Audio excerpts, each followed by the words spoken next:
Okay, we are going to learn very basics of the Git.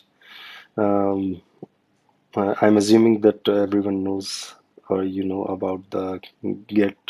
What does it do, and what is the purpose of using the Git?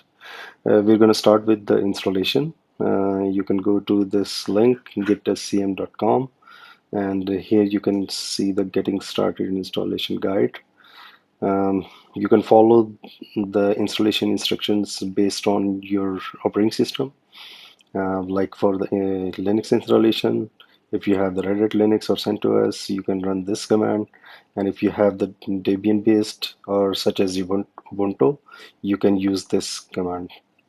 And for macOS, if you simply run this git command space minus minus version, in this case, if the Git is already installed, it will tell you the version. If it is not installed, it will ask you to install using the Xcode command line tools. Or another way is to go to this link and download the installable file that will walk you through this visit. For Windows, you can similarly you can go to this Windows link and you will download the installable file. When you click on it, run it, it will give you a very simple visit. By following the next and finish, you can install the Windows Git on Windows. All right, so after the installation, you should be able to see the version of the Git. Like on my system, it is already installed. So if I run this command, I'm gonna get this Git version. So that means it is successfully installed. All right. So once we have the Git installed and you want to clone any repository, so you will go to your repository. Like we are taking the example of Bitbucket. I'm going to the source, and here you find the button which is clone. I'm going to click on it. Here I'm going to select this HTTPS based cloning. For SSH based, we can have another session and we'll tell you how we can do that. But it's not necessary for now. So copy this command, and on your system, you should go to the folder where you would like to clone this repository. So I'm going to clone it in my directory like this one. I'm going to paste this command and run it. So it should go and fetch the repository from the remote Bitbucket system. For me, because I had already given the username and password, for you, maybe it will ask you the password. So you need to supply the password, then it will be able to download the repository. So once it is done, you can cd into the directory and you can see the code. Okay, so you have all the source code cloned into your system now. Now you can play around. You can make the changes. You can update the code, and once you're done with your changes, you can push these changes to the remote repository, or you can also commit the changes to your local system. So I'm going to tell you the some basics of it. I've written this document. I'll share with you. First of all, you need to run these two basic commands. One is for setting up the username, and the other one is for email address. So whenever you commit your changes or push your changes, so these all of your changes will go using this user and the email address. So they will be labeled accordingly. The next thing is very basic thing like um, very basic or simple Git workflow. There are many other flows maybe you will need to understand later on at a later stage. But for now, to start with, this basic workflow should be enough to go. So first of all, will Git has three working areas. One is the working directory, then the staging area, and the local repo. These three structures are maintained locally, while the remote repository is maintained at the remote site. Like in our case, it is maintained at the Bitbucket site. So working directory is where you clone your data, clone your repository, and then comes the staging area. So the staging area is maintaining the changes that will be staged for the commit, and later they will go to the repository using the push command. And local repository, everything that you do um, is maintained in a local Git repository. Once you're done with that, then you push your changes to the remote repository. So Git will clone everything on your local system first.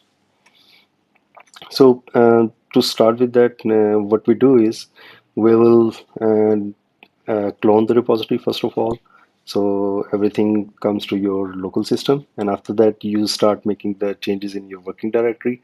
So once you have done your changes and you want to place them in a staging area, you will use the command git add.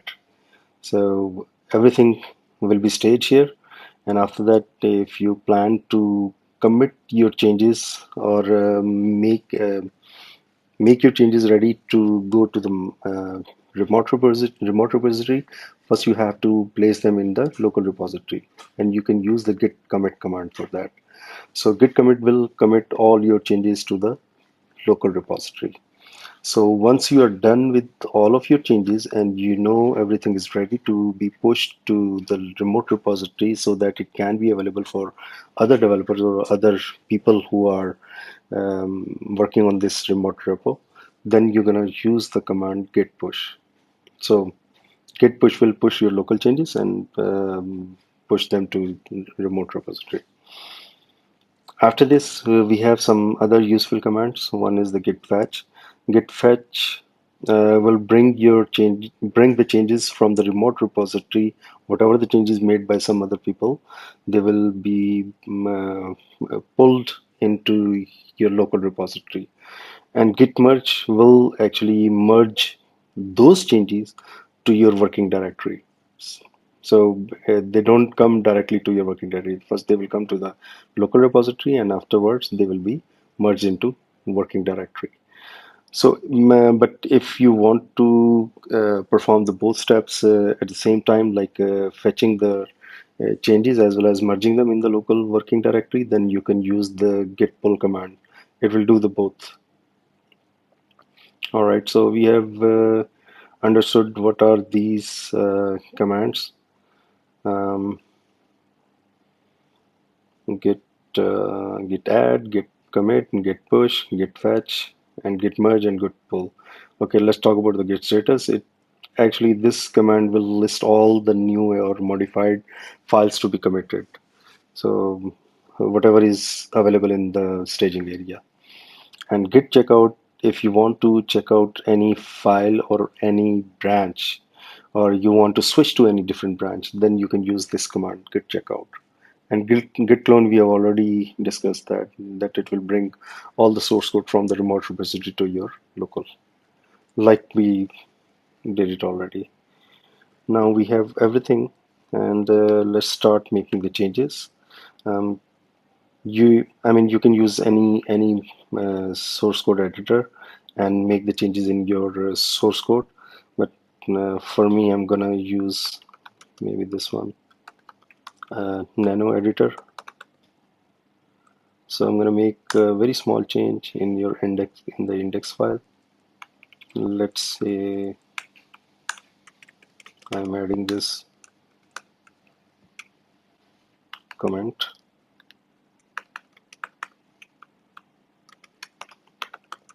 testing it. I'm gonna save this change.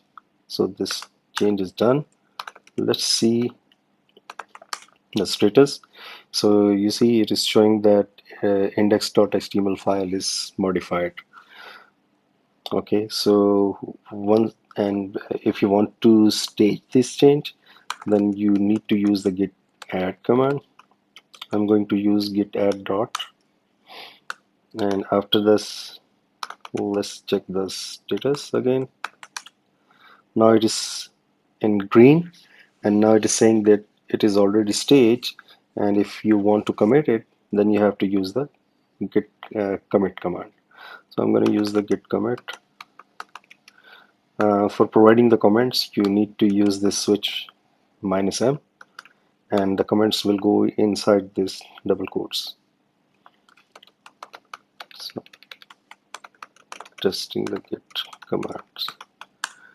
Okay, I'm committed these changes. Now these changes are actually merged into my local repository, but they are not visible uh, to the remote repository to other people. So if I go to the commits, and I can see these are some old 3 days old changes.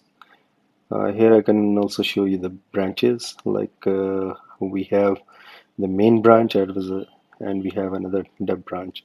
Okay, let's check it out which branch we are. Actually, it is already showing we are on the branch master. So if I push this change, because I'm already on the master branch, this change will go to the master branch. Git push. Okay, it is pushed to the remote branch. So you can see, let me see if, yeah, you see this commit has now been pushed to our remote repository. So if I go back to the branches, it should also show me that this branch has been updated like 1 minute ago, the master branch. If I want to make change in the dev branch, I have to use the command first git checkout, and I can supply the branch name dev. Now I'm switched to the new branch, which is dev. So if I want to make any changes to this branch, I can make that, because right now I'm on dev branch. Let's see ls, and you can see this, that the change I have made to the master branch is not available in the dev branch right now. So let's open the index.html file. As you can see, that change is not here, right? So let us see if we make the change. Hello dev branch, and as you know, we need to first add it to the staging area, and from staging area we need to add it to the local repository by using the command git commit. Okay, and now we have to push this to the remote area.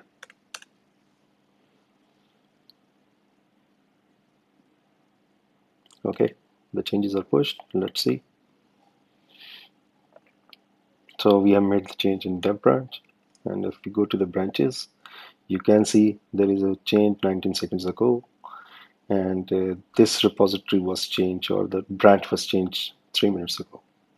So this is how we play around with Git, some basic Git commands. And I believe we have covered all the basic commands here.